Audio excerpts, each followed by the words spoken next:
Most men spend decades building a life, but very few stop to ask one question. What will remain when I'm gone? One day your career will end. Your house will belong to someone else. Your car will become someone else's car. Your possessions will be sold, donated, or forgotten. And suddenly the question changes. It's no longer about what you owned. It's about what you left behind.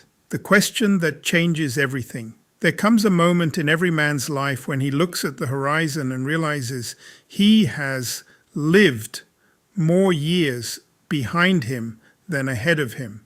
Not to create fear, but to create clarity, because clarity changes everything. The question is no longer, what do I want to get? The question becomes, what do I want to leave?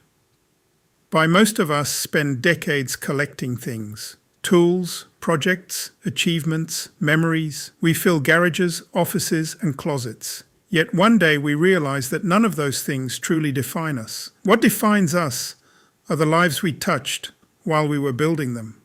The family album. When your children or grandchildren look through old photographs someday, they won't remember how much money you made.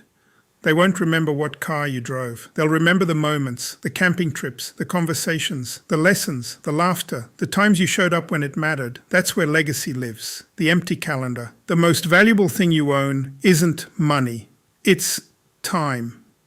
And unlike money, you can never earn more of it. Every sunrise is a withdrawal from an account you cannot refill, which makes today incredibly valuable. The question is, are you spending it on things that will matter 10 years from now? There is something powerful about creating things with your hands. A piece of furniture, a garden, a leather bag, a family tradition, a business, a lesson.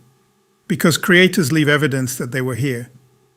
Consumers simply pass through. One of the greatest tragedies is taking wisdom to the grave. Every lesson you learned through struggle could save someone years of pain. Every mistake you survived could become guidance for another person.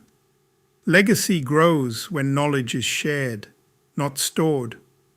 Imagine writing a letter that your family would read 50 years from now. What would it say? What values would you want them to remember? What lessons would you pass down? What stories would you tell?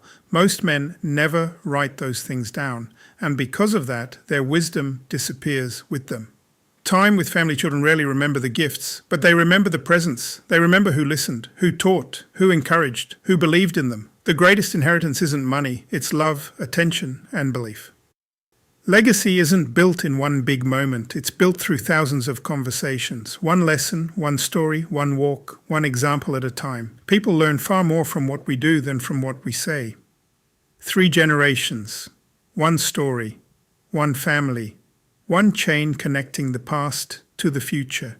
The question is not whether you'll leave a legacy. You already are. The real question is, what kind of legacy are you creating today? The most fulfilled people eventually discover something profound. Life isn't about becoming successful. It's about becoming useful. When your life begins to serve others, your impact expands beyond your own lifetime. That's when legacy begins. One day your name may fade, but your values can continue. Your lessons can continue. Your kindness can continue. Your influence can continue. The people you help today may impact people you'll never meet. That is legacy. That is purpose. That is how ordinary lives become extraordinary. Remember, creators build things that outlive them. Consumers simply consume the time they are given. Be the creator of wisdom. Be the creator of impact. Be the creator of legacy. Be the creator of dreams.